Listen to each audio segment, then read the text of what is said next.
¿cómo surge esta ILP? Recuérdanos un poco, refréscanos la memoria. Surge como la mayoría de las cosas importantes. Surgen del dolor de ver a tantos inmigrantes, tantos hermanos nuestros malviviendo. Entonces eso te remueve.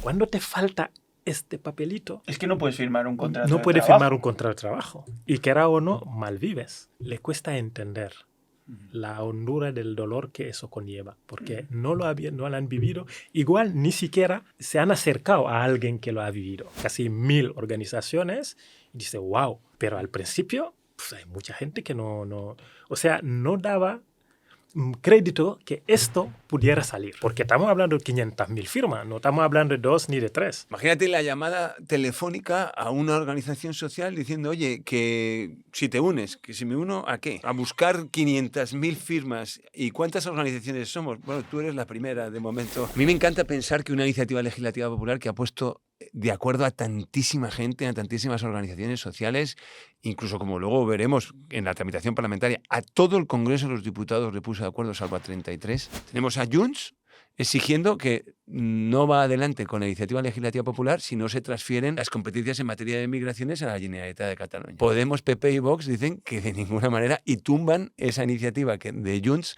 de transferencia de competencias, la tumban en el Congreso. Por otro lado, Sumar, que se cansa ya de que esto no sale, le exige al gobierno socialista y al PSOE, oye, ¿por qué no pones en marcha tú, con un real decreto que lo puedes hacer si quieres mañana por mañana, la regularización extraordinaria y nos dejamos de este trámite parlamentario? El PSOE contesta diciendo, nosotros nunca vamos a poner en marcha un real decreto para la regularización extraordinaria si no es con el apoyo parlamentario. No sé, Agustín, ¿te parece que si se aprobara el texto en el Pleno, ves factible que el gobierno con sus socios de gobierno pudieran hacer un texto más ambicioso que lo aprobado en el Pleno? Yo creo que no le quedaría más remedio. Más que nada porque ya hay un texto pactado. Y al final ahora, de repente, nos empiezan a brillar los ojos a todos los de la ILP de la regularización.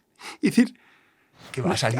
Que va a salir. Va a salir. Es que esto va a salir. Va a salir. Porque, fíjate, la pieza más débil es cómo garantizamos que el PP al menos se abstenga. Bueno, los medios de comunicación dicen estancada la ILP, imposible, cada vez más lejos, y nosotros hemos visto 3 puertas semiabiertas y por ahí se va a colar. Hoy si son ventanas parecen puertas. Eso es. Os damos la bienvenida a un nuevo episodio de Boreal, ese podcast donde hablamos del poder de la gente, ese poder que consiste en cambiar leyes y lo hacemos mediante iniciativas legislativas populares. Esa herramienta casi olvidada del año 84 que se aprobó esta ley orgánica que regulaba este tipo de iniciativas que consiste en recoger 500.000 firmas y después presentarlas en el Congreso de los Diputados y nada menos que obligar a todas sus señorías a pronunciarse, a votar a favor o en contra de la propuesta que hacemos la gente. Y esto de las ILPs va a más. Cada año se presentan más iniciativas legislativas populares y no es casualidad, porque claro, con las nuevas tecnologías la gente está más conectada y además, gracias a Boreal, te pueden llegar fácilmente las hojas a tu casa, puedes firmar con certificado digital y qué bien nos hubiera ido en esta iniciativa legislativa popular para una regularización extraordinaria de personas extranjeras en España. Si en el año 2022 que hicimos esta ILP, qué ayuda hubiera sido, ¿verdad? Agustín Endur y Jorge Serrano, hubiera sido otra película. Esto hubiera sido otro mundo, vamos. Pues os voy a presentar, ¿vale? Jorge Serrano es el coordinador de esta ILP y Agustín Endur, según te metes en la página web de la Junta Electoral Central, tú ves ahí ILP regularización y ahí figura Agustín Endur como autor y nada menos que primer firmante de esta ILP. Y además es una iniciativa que, aunque ya se entregaron ese 500.000 de firmas válidas en el Congreso hace ya años, pero ahora es que están todos los titulares de prensa, es que es una pasada, es que están todos los grupos políticos pronunciándose, los medios con los titulares principales, y precisamente quería preguntarte, Agustín, ¿cómo surge esta ILP? Recuérdanos un poco, refréscanos la memoria. Yo creo que surge como la mayoría de las cosas importantes, surgen del dolor de ver a tantos inmigrantes, tantos hermanos nuestros malviviendo, y sobre todo si tú has pasado por aquello. Entonces eso te remueve. Y me acuerdo en el 20 por ahí con la PNL, que hizo regularización ya en aquella época y tal. La y propuesta que no de ley. No de ley, que no salió, y la verdad que todos nos quedamos súper chafados porque teníamos mucha esperanza en eso. Entonces, pues, uno siguió dándole vueltas y tal, y de esas cosas que de repente dice, joder, hay que hacer algo. Y le llamo a Jorge. Ahí súper, como el que entra en trance, ¿sabes? En verano del 20, que estamos hablando de hace 5 años, esa llamada. Sí. Qué curioso. Digo, Jorge, hay que hacer algo. Que los hermanos, hay que hacer algo para que se regularizan. Y esto es el tema. O sea que, en definitiva, llamas a Jorge para dar respuesta. La pregunta del millón es ¿quién te llamó a ti antes? ¿No? Pues para que tú tomases esa iniciativa. Me parece increíble. Sí, fue. Además de esas cosas que es que como te entra un convencimiento que eso lo que hay que hacer y coste lo que coste, hay que hacerlo. De esos convencimientos que a veces no sabemos el por qué ni el cómo, pero no llega. Y dice, es que es esto. Pero, o sea, yo no tenía ni idea de que existían estos mecanismos. Es obvio. Y eso fue donde interviene Jorge, porque también lo tuvo que pensar. Tuvo que dar muchas vueltas, ¿sabes? Pero sí, al final, pues sí, ya se puso en marcha con la alegría de mucha gente, de millones de gente, me atrevo a decir. Porque entre lo que han firmado, entre lo que esperan que esa iniciativa salga y la gente de bien, yo creo que hay millones de personas deseando que eso salga. Claro que sí. Es curioso porque a mí me encanta pensar que una iniciativa legislativa popular que ha puesto de acuerdo a tantísima gente, a tantísimas organizaciones sociales, incluso como luego veremos en la tramitación parlamentaria, a todo el Congreso de los Diputados le puso de acuerdo, salvo a 33, me gusta pensar que nace de una persona que viene de Senegal, que ha pasado por la regulación extraordinaria y luego de un partido político extraparlamentaria, como es el Partido Político por un Mundo Más Justo, en el que los dos militamos, ¿no? Me suena. En el que los tres militamos. Y ese partido, bueno, pues pone en marcha, junto con la Fundación para la Ciudadanía Global, pues todo un movimiento, según es Regularización Ya, que es la que tú has mencionado, que puso en marcha la PNL 2 años antes. Y de ahí empieza a sumarse, imagínate, organizaciones sociales de todo un amplísimo espectro ideológico, desde la Conferencia Episcopal, congregaciones religiosas, parroquias, colegios, universidades, los jesuitas, los marianistas, los salesianos, las del Jesús María, las oblatas, es decir, todo tipo de religiosos y religiosos. Escuelas de negocios también. Escuelas de negocios. Y luego en el otro lado tienes organizaciones comunistas, socialistas, anarquistas, feministas, de LGTBI, asociaciones de prostitutas. Entonces, cuando sumas organizaciones sindicales, cuando sumas todo el elenco de organizaciones puestas de acuerdo en un mismo texto para la regulación de personas extranjeras, dices, es increíble. Esto no ha pasado nunca en España, de realmente juntar las 2 Españas o las 3 Españas, las 4 Españas, no sé cuántas Españas tenemos ya, y todos de acuerdo en ese texto, ¿no? Es algo precioso cuando piensas cuál es el origen de ello, ¿no? Qué bueno.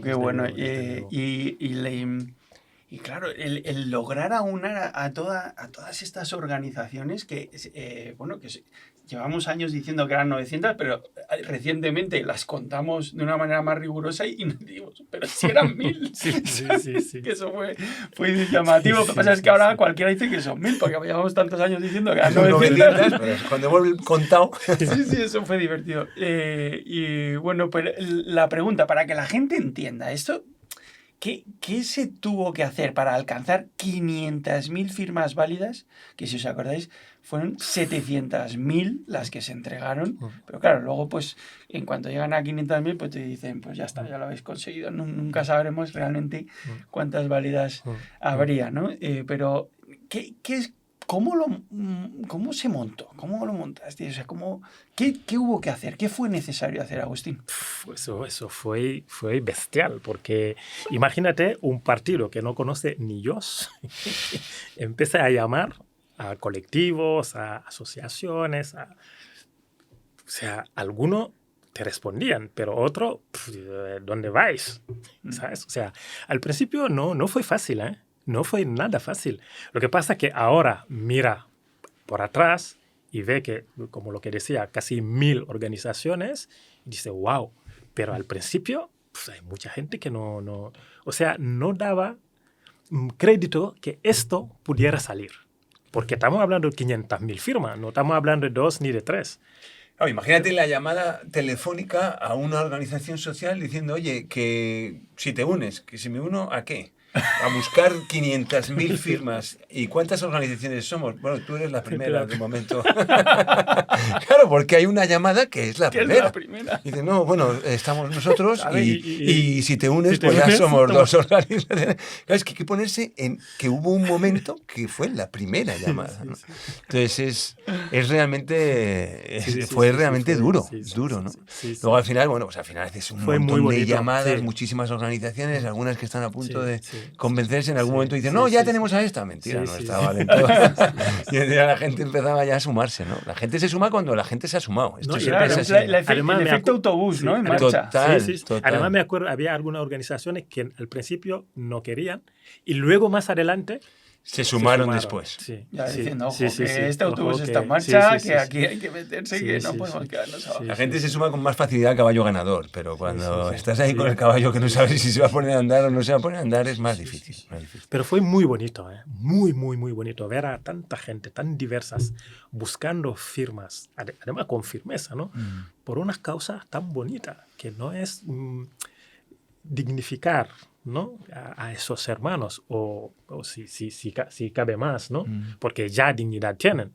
Pero cuando te falta este papelito, es que no puedes firmar un contrato no puedes firmar un contrato de trabajo. Y la gente desconoce eso. Y quiera o no, malvives. Claro. Malvives porque trabaja en negro, no puede tener vacaciones, no tiene salario mínimo, nada a lo que te echan. Y es verdad que mucha gente, yo creo que por no haber vivido eso, le cuesta entender la hondura del dolor que eso conlleva, porque no lo han vivido, igual ni siquiera se han acercado a alguien que lo ha vivido.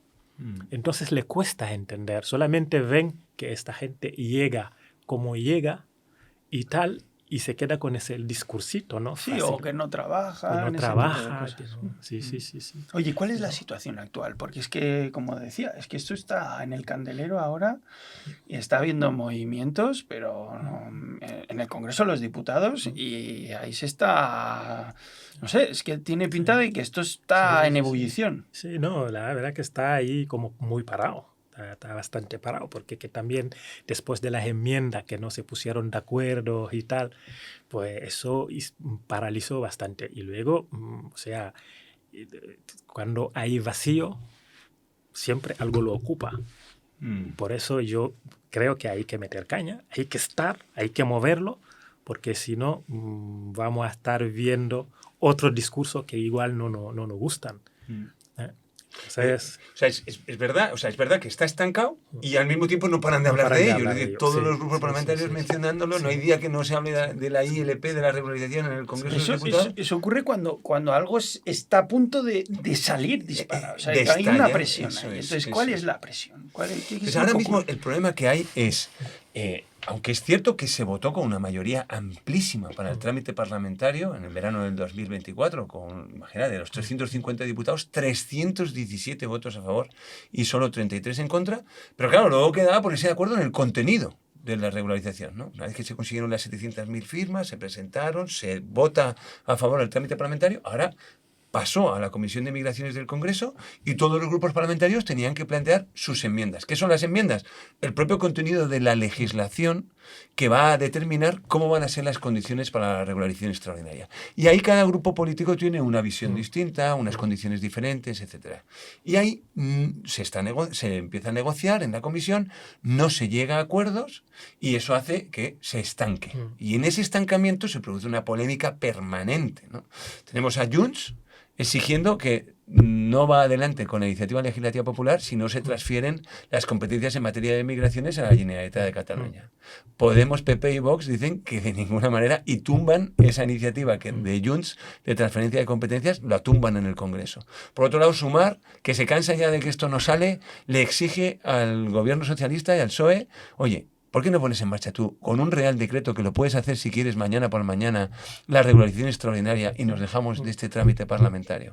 El PSOE contesta diciendo nosotros nunca vamos a poner en marcha un real decreto para la regulación extraordinaria si no es con el apoyo parlamentario. Porque tiene mucho miedo, tiene miedo a Europa y tiene miedo a la presión que le hacen desde la derecha. Es curioso, ¿eh? El Partido Socialista teniendo miedo a la presión de la derecha que piensa que por ahí también se te están yendo votos, ¿no? O sea, que cómo cala a veces este discurso anti-inmigración, ¿no? Y en esa situación, pues a ver cómo consigues que salgan los votos, porque al final si tú cuentas los diputados y diputadas que hay en el Congreso, te das cuenta que solo hay dos posibilidades de mayoría. Los que dieron el apoyo a Sánchez para la investidura, que es toda la izquierda con PNV y Junts. Pero claro, tienes a Junts que dice que nanay, que si no se transfieren las competencias no da el apoyo. Y la otra alternativa que es unirse por el otro lado, con el Partido Popular. Pero imagínate con la que está cayendo conseguir un acuerdo entre los partidos de PSOE, Sumar, Esquerra Republicana de Cataluña y Partido Popular. Es muy, muy complicado, ¿no? Entonces, en esta situación, ¿cuál es la salida? Hay tres posibles. Porque, Jorge, perdona que te comente. El punto nuclear de discusión entre los grupos parlamentarios es la fecha a partir de la cual se empieza a contabilizar un periodo mínimo que se le exige de modo extraordinario, que es reducido a los 2 años, que viene siendo el plazo ordinario, ¿no? Eso es. Entonces, lo que sería extraordinario, pues eso sería una regularización extraordinaria, es que reducen esos 2 años y la discusión entre los grupos es en qué fecha se elige para reducir esos 2 años. Exactamente. Entonces, es una de las principales discrepancias, ¿no? Es decir, oye, yo voy a dejar regularizarse a las personas que hayan entrado en España, ¿cuándo? ¿Vale? El arraigo ya bajó de 3 años a 2 años, en gran parte por la iniciativa legislativa popular para la regularización y toda la presión mediática, social y política que la ILP ha generado, ha conseguido que el arraigo, que es lo estructural, lo que tú dices, haya bajado de 3 años a 2 años. Es decir, hoy una persona para poder regularizarse no tiene que estar sobreviviendo 3 años sin poder trabajar, sino que tiene que estar 2 años sobreviviendo sin poder trabajar. Sigue siendo un trauma, pero a los 2 años ya podría, si argumenta y demuestra que lleva 2 años trabajando, podría conseguir el arraigo y la regularización de los 2 años. Bueno, pues la regularización extraordinaria es reducir ese tiempo de estancia en España, ¿vale? Y entonces ahí pues hay muy diferentes opciones. Están desde los partidos de la izquierda que dicen la regularización extraordinaria es todas las personas que estén en España, ya está. La posición del Partido Socialista es no, los que hayan llegado en los últimos 6 meses. La posición del PNV era, no, los que hubieran llegado a 31 de diciembre de 2024. Y la posición del Partido Popular es, no, lo que dice la ILP, el texto de la ILP. Claro, como el texto de la ILP se presentó en 2021, pues se decía los que hubieran entrado en España antes del 1 de noviembre del 21. Y el Partido Popular mantiene esa fecha, la fecha del texto de la ILP. Dice, no, nosotros estamos de acuerdo con la comisión promotora de la ILP y nos parece bien la regulación extraordinaria para todas las personas que hayan entrado antes del 1 de noviembre del 21, lo cual es como no decir nada, porque obviamente todos los que han entrado antes del 1 de noviembre del 21 se han regularizado por vía de arraigo, porque llevan más de 2 años en España. Y ahí es donde está la principal discusión. ¿Y cómo salimos de esta? ¿Cómo se puede deshacer ese encajonamiento? Porque claro, en el seno de la comisión se han invalidado unos a otros, ¿no? Se anulan unos a otros, nadie sale reforzado. Parece que el PSOE ha conseguido pactar una enmienda con sus aliados, pero salvo eso, todos los demás, nada, ¿no? Entonces, ¿cómo se sale de esta, Jorge? Pues aquí hay 3 alternativas. Y es lo que las organizaciones que estamos en la Comisión Promotora de Iniciativa Legislativa Popular estamos planteando. Una de ellas es, oye, seguimos insistiendo en los grupos parlamentarios para que consigan llegar a un acuerdo en las enmiendas dentro de la Comisión de Migraciones del Congreso y con ese acuerdo ya tenemos un texto acordado y lo pasamos al Pleno del Congreso, se aprueba y ya tenemos regularización extraordinaria. Esa es una opción muy complicada, porque tal y como está la situación no hay entendimiento entre los partidos. Segunda opción, la que está intentando hacer Sumar, presionando al gobierno, a su socio de gobierno, diciendo, oiga, ustedes pueden hacer un Real Decreto mañana por la mañana si quisieran, porque tienen la competencia para hacerlo. No esperen a que sea una aprobación por el Parlamento. Bueno, la competencia y el aval de una movilización social durante años que en periodo de recogida de firmas levantó una ILP de manera sobrada. O sea, ¿qué quiero decir? Que si necesitaran algo más en lo que apoyarse, se podrían apoyar en eso, como nosotros intuimos que ese fue el causante, esa ILP, de que hicieran modificaciones en el reglamento de extranjería, lo que supuso ya un avance en los derechos de toda esta gente. Exactamente. Es decir, se pueden apoyar en esa enorme movilización para decir, oye, nos lo está pidiendo la ciudadanía, ha habido una ILP detrás de esto, vamos a hacer el Real Decreto, ¿no? Y luego hay una tercera opción que es, oye, reconozcamos que en la Comisión de Migraciones del Congreso de los Diputados no hay acuerdo, ¿vale? En cuyo caso, pues claro, tendría que llevarse el texto original al Pleno con cada una de las enmiendas y se votarían en el Pleno el texto original de la Iniciativa Legislativa Popular y cada una de las enmiendas a continuación, ¿no? ¿Y qué pasaría ahí? Pues ahí podría ocurrir que se consiguiera la abstención del Partido Popular al texto original, ya que tiene la misma fecha el texto original que la propia enmienda del PP, que mantiene la del 1 de noviembre del 21, y que se aprobara ese texto original, rechazándose todas las enmiendas porque se eliminan unos a otros, ¿no? Claro, con ese texto aprobado, le estaría exigiendo, porque el texto así lo contiene, estaría exigiendo al gobierno que ponga en marcha un Real Decreto para la regulación extraordinaria de personas extranjeras en el plazo de 6 meses. Pero claro, el tema está... No sé, es que me parece Sí. un poco Punky. sorprendente la Sí, situación. sí, Pero sí, bueno, sí. termina de contarla porque, claro, yo creo que los que nos estáis viendo lo estáis adivinando, que es una situación Sí. muy Esto es singular. Muy Es- heavy, sí. Es singular porque en el fondo estaríamos aprobando en el Pleno una regularización extraordinaria para todas las personas extranjeras que hayan entrado antes del 1 de noviembre del 21, que es lo que dice el texto original.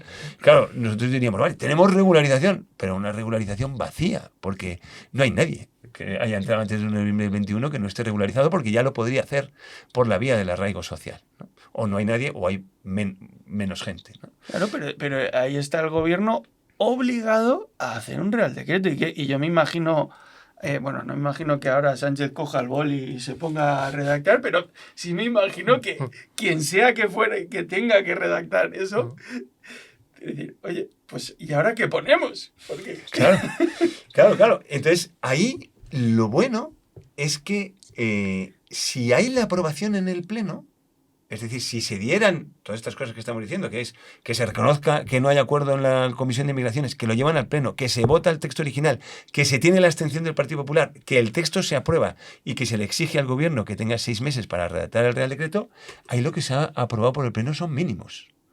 El Gobierno a partir de ese momento puede hacer un texto mucho más ambicioso que lo aprobado en el Pleno. Y tendría el aval del Parlamento para sacar en marcha la regulación extraordinaria. Y como tiene pactada una enmienda con sus socios de gobierno, con Esquerra Republicana de Cataluña, etcétera, pues esa enmienda podría ser el contenido. No sé, Agustín, ¿te parece que si se aprobara el texto en el Pleno, ves factible que el gobierno con sus socios de gobierno pudieran hacer un texto más ambicioso que lo aprobado en el Pleno? Yo creo que no le quedaría más remedio. Más que nada porque ya hay un texto pactado. O sea, Claro, que es la enmienda. Eso es, que la enmienda que pactaron con Susana y todos sus grupos y tal.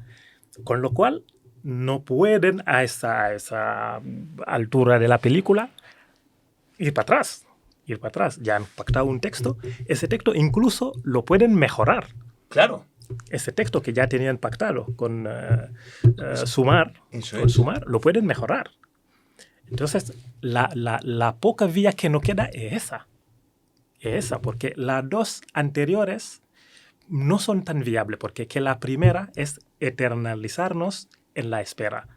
Negociaciones que al final no suelen llegar, porque ya se ha negociado todo lo que se tenía que negociar, con lo cual lo puede dejar ahí en un cajón, esperando ahí 20 años. Claro, y además la legislatura, ¿cuánto Acaba. le queda? Eso Porque es, si nos vamos a porque una... es que- Esto empezó en la legislatura anterior, ya Es que- continuaríamos a la tercera legislatura. ¿Sabes? O sea, es que no tenemos tiempo material para quedarnos los brazos cruzados. Hay que mover algo. hay que mover algo como sea. Así que no solamente hay que hacer ruido presionando a esos partidos políticos, pero también tenemos que tenemos que llegar a unos mínimos acuerdos para que podamos seguir remando juntos. Porque yo lo que estoy seguro es que después de firmar lo pactado con Sumar, veo mal al PSOE retractándose. Claro. Lo veo mal. Eso es... Es verdad que necesitaríamos igual dialogar, hablar con el PSOE para ver por dónde respira. Porque también sería un desastre que se aprueba el texto original y que no se hiciera nada. Porque eso sería tirar a la basura el trabajo de miles y miles y miles y miles de personas, de cientos, casi 1000 organizaciones. Y eso es lo que no queremos, eso es lo que no nos podemos permitir. Con lo cual, el PSOE, de alguna forma, tiene la pelota en su tejado. Porque yo creo que con su socio ya tenían un texto pactado, que incluso si lo quieren mejorar, lo pueden mejorar. Entonces, lo que no podemos hacer de ninguna forma es quedarnos con los brazos cruzados. Porque eso, igual que lo han hecho con otras ILP anteriores, no le cuesta absolutamente nada dejarlo ahí en un cajón. O sea, no le cuesta nada dejarlo ahí en un cajón que duerma. Y luego, pues, el que venga mañana, pues, y nos estamos imaginando el que va a venir. Pero para eso estamos... la gente, ¿no? Y ahí está el poder de la gente, para que les cueste, les cueste y no lo hagan. ¿Cómo intuís que es la manera más inteligente ahora de, por un lado, tener un plazo limitado? Porque el acecho de una convocatoria electoral nos asusta a todos porque nos acortaría los plazos letalmente para esta ILP. Y por otro, saber medir qué toca hacer en cada momento. O sea, ¿qué análisis podríamos hacer como sociedad? ¿Cómo podemos lograr que sí les cueste, que sí les importe, que no tengan la tentación de apaciguarlo? Yo tengo la sensación de que es inevitable, o sea, que eso ya está bastante lejos, porque ya está en la prensa, está en los titulares. O sea, hay algo que se ha desencadenado ahí que ya no lo va a parar nadie, ¿no? Y eso es muy positivo para los intereses de la ILP. Pero aún así, la eterna pregunta es, la que nos hacemos todos, es ¿qué puedo hacer yo para sumar todos a una y tener la sensación de aportar mi granito de arena en lo que toca hacer en cada fase hasta ese deseado momento en el que haya un real decreto porque le ha dado la gana al PSOE por fin hacerlo o porque está haciéndose cargo de lo que le obligaba a una votación favorable en el Congreso? Es que esta es exactamente la gran pregunta, ¿no? O sea, yo creo que los que están escuchando este podcast se tienen que imaginar las conversaciones que se están produciendo entre todas las organizaciones que están detrás de esta iniciativa legislativa popular, con la Iglesia al más alto nivel, es decir, el presidente de la Conferencia Episcopal participando activamente de esas conversaciones, con regularización ya las personas que lideran los movimientos de migrantes autoorganizados, entrando en esas conversaciones a todo nivel, con las organizaciones sociales, con el Partido por un Mundo Más Justo, la Fundación para la Ciudadanía Global. Todas estas conversaciones para intentar acertar en dónde hay que meter la presión. Porque si nosotros intuyéramos que existe posibilidad de que el PSOE pudiera poner en marcha ese real decreto de manera unilateral, sin la aprobación del Parlamento, ese sería, sin duda, el punto de presión en el que tendríamos que estar ahora mismo haciendo todo lo que fuera posible, movilizando a la ciudadanía para que eso se ponga en marcha y se ponga en marcha ya, ¿no? Entonces hay que ser muy estratégicos. ¿Ponemos toda la fuerza ahí? ¿O ponemos la fuerza en que haya un acuerdo en la Comisión de Migraciones entre los partidos políticos, que resulta muy, muy, muy difícil en este momento? ¿O ponemos la fuerza en que, bueno, pues que el texto vaya al Congreso de los Diputados, en cuyo caso la presión iría directamente al Partido Popular para que se abstuviera? Y ahí, fíjate, la Iglesia ya ha demostrado en el pasado, sobre todo cuando se hizo la votación para el trámite parlamentario, el enorme poder que tiene sobre el Partido Popular a la hora de votar algo así, ¿no? Y habría que imaginarse al Partido Popular votando en contra, con toda la Iglesia movilizada diciendo, oiga, si ustedes son democracia cristiana, aprueben la regularización. Le tiemblan las piernas al Partido Popular votando en contra de ese texto, ¿no? Entonces, y luego, por supuesto, si se aprobara el texto en el Parlamento, ahí cambia el foco de la presión. El foco de la presión, como decía Agustín, pasa al Partido Socialista y a Sumar para decir, oiga, ahora que ya el Parlamento les ha dado el ok, hagan ustedes un Real Decreto para la regularización que sea al menos el contenido de la enmienda que tienen ustedes pactado y que presentaron en el Congreso de los Diputados de manera formal, firmada por los partidos de gobierno, ¿no? Entonces, ahí tenemos que ir localizando la presión en el lugar adecuado, momento adecuado y destinatario adecuado, ¿no? Y lo vamos a hacer. Y estamos absolutamente convencidos que la ILP va a salir adelante. Y mojaros, ¿cuál creéis que es la más probable, la más eficaz de las dos? He dicho dos cosas diferentes, perdonad. Repito la pregunta. ¿Cuál es la más probable? No, es muy probable, valga la redundancia, que coincidamos Jorge y yo. ¿Cuál dirías tú? No, la tercera. La tercera, sin ninguna duda. Llevarla al Pleno. Sí, llevar al Pleno tal como está y que se vote y que el PSOE lo mejore. O sea, porque es la única que veo viable. Porque la primera ya la hemos implementado y no ha dado. La segunda es imposible. O sea, es que imposible la segunda. Que el gobierno haga un Real Decreto de manera unilateral. Es que no lo va a hacer porque teme a Europa y teme a lo que le vienen de la derecha. Ese temor le tiene pues paralizado. Con lo cual prefiere dejarlo ahí en los cajones sin mojarse y bueno, y además argumentando siempre que ya he mejorado la ley que había aquí, pues ya he hecho, bueno, a veces de 3 años son 2 años, y quedarse sí, como ahí. Que Eso es. He hecho cosas. He hecho cosas y quedarse ahí y no mojarse más. Entonces yo creo que hace falta esos pasos, esas presiones para que se moje, para que todo el mundo se... Es que yo creo que esto es democracia real. Claro. Es democracia real. Y no entiendo cómo los partidos políticos no se dan cuenta y pueden llegar a mirar por otro lado. Esto es democracia real.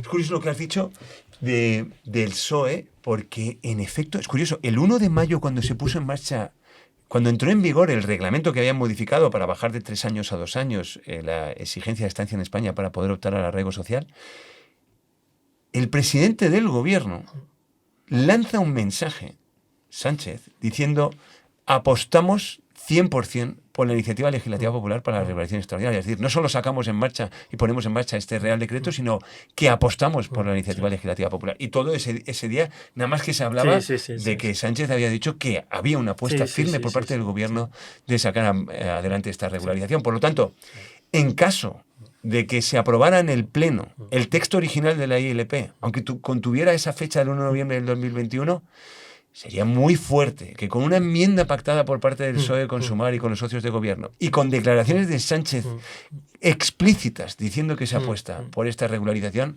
no sacaran luego un Real Decreto ambicioso para la regulación extraordinaria. No podría, porque eso sería un suicidio político. Sería suicidio político. Un suicidio político, no podría. La presión sería absolutamente descomunal. Sí, totalmente.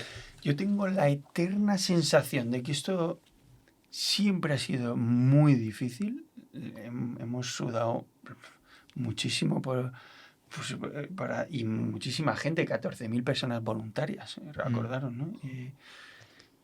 Y es la sensación de que esto es muy difícil, que parece imposible. No, pero aquí no es del todo imposible, porque esto es imposible, pero en la comisión de debate de las enmiendas, y luego de repente se abre una puerta y dices, pero ¿cómo es posible que esto que pase con una fecha absurda?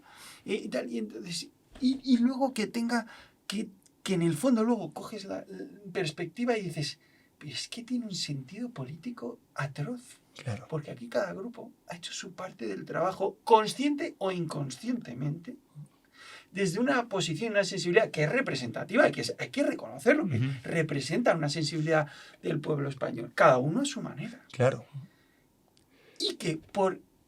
¿Carambolas?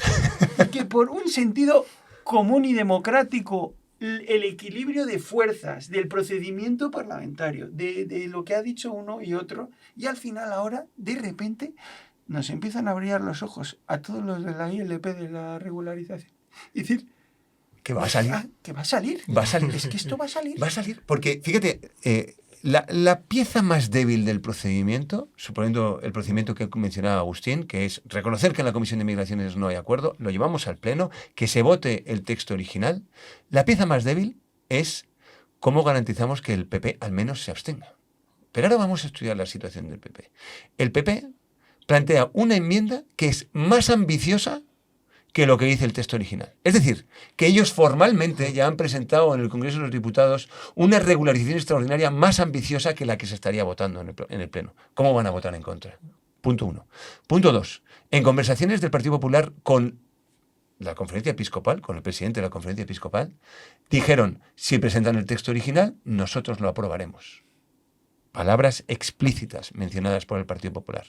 Punto 3. Con una presión de la Iglesia Católica. Oiga, si ustedes siguen siendo democracia cristiana, aprueben la regularización, les tiemblan las piernas. Por eso, esa que es la pieza más débil, pensamos que va a salir en ese juego político que tú dices. Y es verdad que la iniciativa legislativa popular ha estado muerta varias veces. Muerta entre comillas, porque luego no hay quien la mate. La primera fue para aprobar el texto legislativo, que se presentó 3 veces y que la Junta Electoral Central nos llegó a decir, no sigan insistiendo. No es posible un texto de regularización extraordinaria de personas extranjeras para una ILP, porque ustedes con esa materia entran en materia orgánica. Y hubo que presentarlo 3 veces hasta que conseguimos. Pero allí la gente ya se había desanimado. Dijimos, no. No, yo me acuerdo en que incluso hablábamos de una ILP que hablaba alternativa de un organismo consultivo. Eso es, que hablara de la cosa. No. Y al final se consiguió dar con la tecla y ahí resucitó. Cuando estábamos en marzo del año 2022 recogiendo firmas, a punto estuvimos de tirar la toalla porque había que conseguir 500.000, llevábamos 3 meses y llevábamos menos de 30.000, 40.000 firmas. Si haces las cuentas dices, eso era imposible de que saliera. Y a punto estuvo de morir la iniciativa legislativa popular. Cuando se hizo la votación del trámite parlamentario justo antes de verano del 2024, todo el mundo, el Partido Popular había manifestado públicamente que iba a votar en contra del trámite parlamentario. Si votaba en contra del trámite parlamentario, moría en ese momento la ILP. Pero es que el Partido Socialista también había manifestado que iba a votar en contra del trámite parlamentario. El día anterior, los 2 partidos estaban diciendo que no. Y conversaciones con miembros de la Comisión Promotora, olvídate, esto está muerto. ¡Que no nos olvidamos! Que esto se puede sacar adelante. Y se hicieron todos los movimientos que se hicieron. Que ahí quedaron, no hace falta detallarlos. No hace falta detallarlos, pero fueron muy punkis. Sí, muy punkis. Y en un día cambiaron de opinión y votaron a favor el Partido Socialista y el Partido Popular para la tramitación parlamentaria. Y hoy estamos en una situación parecida donde, los medios de comunicación dicen estancada la ILP, imposible, cada vez más lejos, y nosotros hemos visto 3 puertas semiabiertas. Y por ahí se va a comer. Hoy si son ventanas parecen puertas. Eso es. Sí, totalmente. Sí. Bueno, oye, pues nada, Agustín, no sé, yo lo que quería comentarte es ¿qué te parece Boreal? Pues una pasada. ¿Sí? Yo echo de menos que si lo hubiéramos tenido antes, ¿no? Claro. Una pasada. ¿Verdad? Pero bueno, llegó a su tiempo. Sí. Yo creo que va a ser una herramienta revolucionaria para la democracia. No digo para la ILP, pero para la democracia. Porque lo que comentaba es democracia real. ILP, el pueblo, porque muchas veces nuestros diputados igual tienen mucho trabajo, no llegan. Pero hay cosas candentes en la sociedad que hay que sacarlo a la luz. Hay que hacerle sentarse, trabajarlo. Hay diputados que no llegan a tanto trabajo y hay diputados que no llegan a trabajar. O sea, hay de todo. O sea, que sí, que salvando las distancias, pero que como... Sí. Que hay de todo. Pero vamos, que sí, que te he entendido. La viña del Señor. Sí. Lo has dicho tú. Bueno, oye, Jorge, pues nada, muchísimas gracias a los dos por estar aquí en el podcast de Boreal. Muchísimas gracias. Y nada, nos hemos pasado pipa aquí hablando de otra ILP que está aquí pegando fuerte. Sí. Y no sé si queréis decir algo más antes de despedirnos. Pues nada, dar las gracias. Y dar las gracias también a la Fundación para la Ciudadanía Global. Porque muchas veces hablamos del partido, pero sin los músculos de la Fundación para la Ciudadanía Global, yo creo que no estaríamos aquí hablando de ILP. Y eso se habla poco. Así que Y dar las gracias a todas las personas que se movilizaron para la búsqueda de firmas, que fueron muchas decenas de miles de personas buscando firmas y muchos de ellos personas migrantes que no podían firmar. sí. Es curiosísimo. Sí, Y que sí. muchas incluso estaban en situación irregular y que se dejaron la piel en la búsqueda de firmas, ¿no? Y animar a la ciudadanía que esto va a salir, que encontraremos el modo, el momento y el destinatario para hacer la presión y en ese momento tenemos que ir todos a una. Ahí está, Eso es. el saber Eso a es. quién toca llamar y presionar, si en cada momento al Partido Popular o al PSOE, pero Eso es. a ver si Sí, entre sí, todos sí, sí, conseguimos sí, sí, enterarnos, sí, yo el primero, y aportar Sí. nuestro granito de arena, Ahí. que bueno, siempre puedes enviar un WhatsApp a algún diputado que Sí, tienes sí, sí. contacto, oye tío, no vas a votar esto, o lo que sea. Cada uno verá cómo lo Sí, hace, sí, ¿no? sí, Hay sí. gente que, a mí por ejemplo, me ganan por el estómago. A mí me haces un buen bizcocho, una tortilla de patatas, Sí, sí, sí. vamos, lo que Lo quieras. firmo. Ya me tienes a tus pies, ¿sabes? Una cervecita también. Empezar a llegar bizcochos al Congreso de los Diputados. Bueno, pues nada, Muy nos bien. despedimos de este episodio de Boreal hablando pues del poder de la gente y como podéis ver, pues el poder era esto y sigue siéndolo. Así que nada, nos vemos en la siguiente. Un abrazo.